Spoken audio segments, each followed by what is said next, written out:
प्यारे दोस्तों, guidance corner में आपका स्वागत है। आज का हमारा विषय है नवोदय विद्यालय। आप अच्छी तरह जानते हैं हमारे देश के ज्यादातर जिलों में नवोदय विद्यालय कार्यरत हैं। इन विद्यालयों की स्थापना 1985-86 की जो राष्ट्रीय शिक्षा नीति थी उसके तहत की गई। शुरुआत में 2 विद्यालय स्थापित किए गए, एक हरियाणा के झज्जर में, दूसरा अमरावती महाराष्ट्र में, और आज हमारे पूरे देश में 661 विद्यालय कार्यरत हैं। आज का हमारा विषय यही विद्यालय है। इन्हीं विद्यालयों के बारे में हम पूरे विस्तार से चर्चा करेंगे और बताएंगे कि किस प्रकार ये विद्यालय कार्यरत हैं, कैसे आपका बच्चा इसमें प्रवेश पा सकता है। प्रिय दोस्तों, अगर हम बात करें इन विद्यालयों में क्या सुविधाएं दी जाती हैं तो आपको जानकर हैरत होगी कि ये विद्यालय कक्षा 6 से कक्षा 12 तक की शिक्षा प्रदान करते हैं।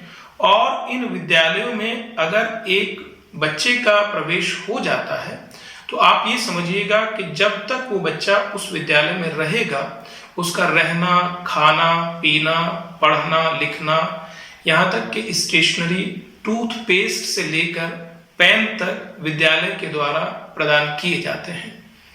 तो आप ये समझिएगा कि ये ऐसे विद्यालय हैं जो पूरी तरह से फ्री हैं। कक्षा 8 तक किसी भी छात्र से कोई फीस नहीं ली जाती है, लेकिन कक्षा 9 से कक्षा 12 तक कुछ छात्रों से 600 रुपये प्रति माह विद्यालय विकास निधि में जमा कराए जाते हैं। कक्षा 9 से कक्षा 12 तक भी लड़कियां, SC/ST के स्टूडेंट्स और दिव्यांग बच्चे और BPL यानी कि जो गरीबी रेखा से नीचे जीवन यापन करने वाले परिवार हैं, उनके बच्चों से ये 600 रुपये प्रति माह भी नहीं लिया जाता है। और अगर हम सरकारी कर्मचारी के बच्चों की बात करें तो उनके लिए थोड़ा सा फीस ज्यादा है, यानी कि 1500 रुपये प्रति माह उनके बच्चों से शुल्क के तौर पर लिया जाता है। या जो अनुदान सरकार से उन्हें दिया जाता है शिक्षा के लिए, वो अनुदान उनसे ले लिया जाता है। प्रिय साथियों, अगर हम बात करें कि ये विद्यालय अलग क्यों है, जैसा आपने देखा है कि इनमें पूरी तरह से मुफ्त शिक्षा आपके बच्चों को मिलती है, एक तो ये खासियत है। दूसरी खासियत अगर हम बात करें तो पूरे देश में इन विद्यालयों में 2 ही माध्यम हैं, अंग्रेजी और हिंदी। कक्षा 8 तक जो शिक्षा है वो क्षेत्रीय भाषाओं में दी जाती है। जैसा कुछ राज्यों ने संस्कृत को माध्यम बनाया, कुछ राज्यों ने तमिल को, तेलुगु को या मलयालम को, या जो भी हमारी क्षेत्रीय भाषाएं हैं, वो 20 भाषाएं इसमें रजिस्टर्ड हैं। उन भाषाओं में कक्षा 8 तक की शिक्षा दी जाती है। लेकिन अगर हम कक्षा 9 से 12 तक की बात करें तो उसके पूरे देश में केवल 2 माध्यम हैं, हिंदी और अंग्रेजी। अगर हम साइंस की बात करें तो साइंस साइड केवल अंग्रेजी माध्यम से इनमें पढ़ाई जाती है और ये CBSE पैटर्न पर आधारित विद्यालय है। एक और इनकी जो सबसे खास बात है वो ये है कि यहाँ को करिकुलर जो एक्टिविटीज हैं, यानी कि विद्यार्थी के लिए जो शिक्षा सहगामी जो प्रक्रियाएं हैं, उन पर खास तौर से ध्यान दिया जाता है। यानी कि विद्यार्थी के अंदर जो टैलेंट छुपा हुआ है उसे निकालने की पूरा प्रयास किया जाता है। असल में बात क्या है कि शिक्षा वह है जिससे छात्र का सर्वांगीण विकास हो, all round development of a student. तो इसमें उसे पूरी तरह से फलीभूत किया जाता है। विद्यार्थी के अंदर छुपी हुई जो क्रियाएं हैं या जो टैलेंट है उसके अंदर, उसको निकालने का प्रयास किया जाता है। वहाँ बहुत सारी को करिकुलर एक्टिविटीज कराई जाती हैं और भारतीय संस्कृति को संजोने का कार्य इन विद्यालयों में किया जाता है। अगला बिंदु है प्रवेश प्रक्रिया और सीट्स की। अगर हम बात करें तो इन विद्यालयों में कक्षा 6 में प्रवेश होता है और कक्षा 6 के लिए इन विद्यालयों में प्रत्येक विद्यालय में 80 सीट होती है और उसके लिए जो CBSE द्वारा आयोजित एक प्रवेश परीक्षा कराई जाती है कक्षा 6 के लिए। और उसमें जो योग्यताएं हैं वो बहुत सामान्य हैं। भाई एक तो ये है कि बच्चा उसी जिले का वासी होना चाहिए, दूसरा ये है कि उसकी उम्र 9 से 13 साल होनी चाहिए, तीसरा ये है कि वो ग्रामीण क्षेत्र से होना चाहिए। असल में इनमें आगे हम रिजर्वेशन की बात करेंगे तो तब बताएंगे। तो ग्रामीण क्षेत्र का कोई भी बच्चा इन विद्यालयों में प्रवेश ले सकता है। और तीसरी पॉइंट ये है कि कक्षा 3, 4, 5 वो एक ही स्कूल से, किसी मान्यता प्राप्त या सरकारी स्कूल से पढ़ा हुआ होना चाहिए। और अगला पॉइंट ये है कि इस परीक्षा में केवल एक बार आपका बच्चा सम्मिलित हो सकता है।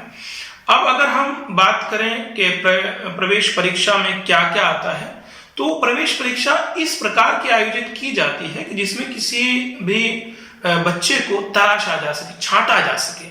तो उस प्रवेश परीक्षा में मेंटल एबिलिटी जो है वो 50 नंबर की आती है, जिसके 40 क्वेश्चन होते हैं।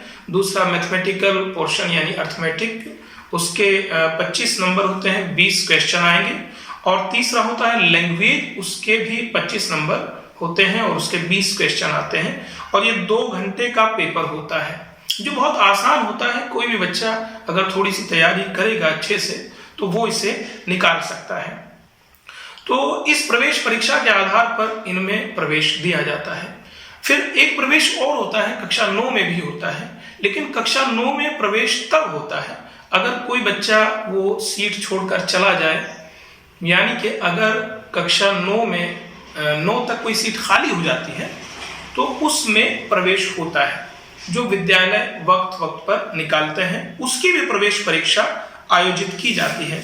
अगर हम कक्षा 9 की प्रवेश परीक्षा की बात करें तो उसमें विद्यार्थी की उम्र 13 से 16 साल होनी चाहिए। और जो मीडियम होगा टेस्ट का वो हिंदी और इंग्लिश होगा। अच्छा, हम ये भूल गए, कक्षा 6 का जो मीडियम होता है, जो 20 भाषाएं हमने ऊपर बताई हैं, वो उन 20 की 20 भाषाओं में टेस्ट आयोजित किया जाता है। जिस भाषा में भी आप टेस्ट देना चाहें उस भाषा में दे सकते हैं। अगर हम 9th की बात करें तो हिंदी और इंग्लिश मीडियम में होगा।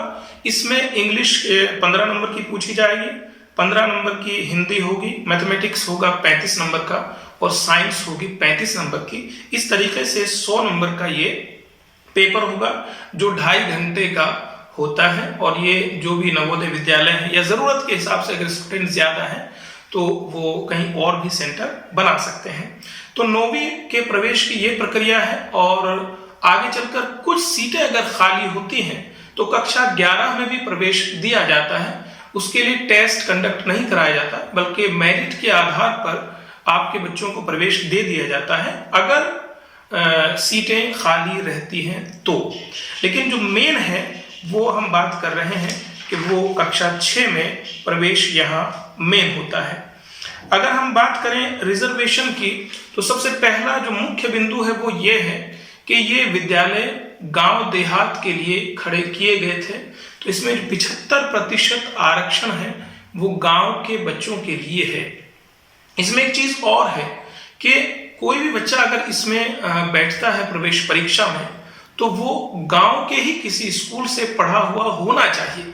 अगर वो बच्चा एक दिन भी किसी शहरी स्कूल में पढ़ लेता है तो वो इस रिजर्वेशन के लिए एलिजिबल नहीं होता है।